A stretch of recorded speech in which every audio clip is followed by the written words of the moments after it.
जब तक इस बच्चे को न्याय नहीं मिलेगा, इसके हत्यारे जेल नहीं जाएंगे, शोक संबद्ध परिवार को न्याय नहीं मिलेगा, तब तक हम इसको न्याय दिलाने की लड़ाई लड़ते रहेंगे। रोशन केडिया को 6 गोली बहुत करीब से मारा गया, जिसमें 5 गोली उसके बॉडी में लगा और घटनास्थल पर ही रोशन केडिया की मौत हो जाती है। ये घटना MP DOD रोड के पास घटी है। कल रात 10 बजे के आसपास की ये घटना है। लगातार बिहार में क्राइम का ग्राफ बढ़ता जा रहा है। उसका एक जीता जागता उदाहरण भागलपुर में कल हुई है। रोशन केडिया के रूप में, चूँकि महज 22 साल का लड़का था रोशन केडिया और मशहूर दवा व्यापारी आत्माराम का पोता बताया जाता है। मोंटी जी, क्या कहना चाहेंगे? फेल्योर सरकार का कहा जाए तो गलत नहीं होगा? देखिए, सरकार का कोई फेल्योर नहीं है। ये है जो घटना घटी है, इस घटने 10 बजे यदि कोई घटना घटती है, उसकी सूचना प्रशासन को रात के 2 बजे मिलती है और 2 बजे के बाद प्रशासन जगता है और प्रशासन जो उचित कार्रवाई होनी चाहिए वो उचित कार्रवाई में लगा हुआ है। और मुझे लगता है कि सरकार में कोई भी अपराधी बचने वाला नहीं है और सलाखों के पीछे जाएगा। जो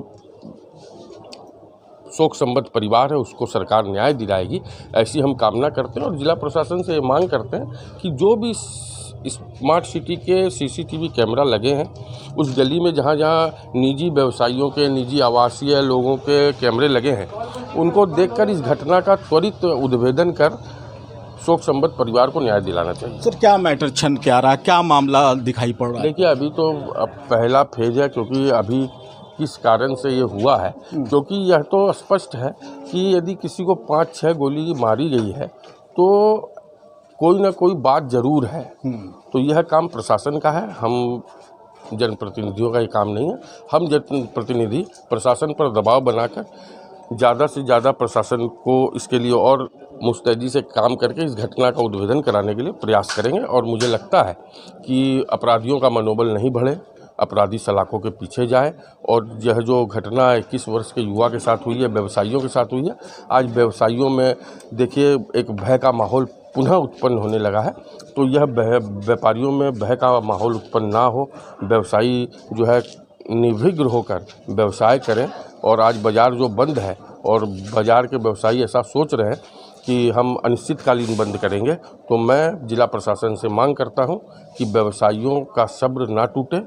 इसके लिए आप यथाशीघ्र इस घटना का उद्भेदन कर शोक संबद्ध परिवार को न्याय दिलाएं। ये भागलपुर की जनता के लिए भी न्याय होगा, क्योंकि 21 वर्ष का ये बालक, ये सिर्फ बलराम केडिया का बेटा नहीं था, ये पूरे भागलपुर के युवाओं के लिए, ये भागलपुर के आम जनमानस के लिए भागलपुर का बेटे के तौर पर था। क्योंकि ये मेडिकल लाइन में भागलपुर की सबसे पुरानी दुकान है आत्माराम मेडिकल, जिसके माध्यम से लाखों, मतलब ऐसा कोई व्यक्ति नहीं है जो आत्माराम मेडिकल को नहीं जानता है। तो वैसे व्यवसाय पुत्र की हत्या होना ये बहुत ही दुर्भाग्यपूर्ण है और इसकी न्याय संगत कार्रवाई हो। मैं यहाँ 1:30 बजे आया और आने के बाद हमने बलराम जी से बात की और प्रशासन से बात करवाई।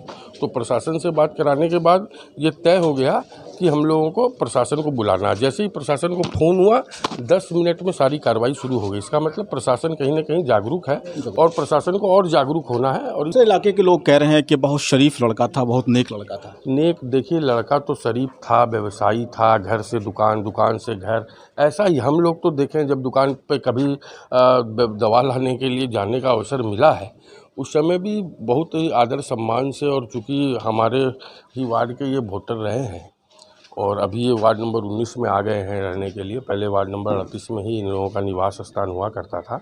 अभी वर्तमान में ये लोग रहते हैं। तो हम पूरे परिवार को बहुत अच्छे से जानते हैं। परिवार अच्छा परिवार है, व्यवसायी परिवार है।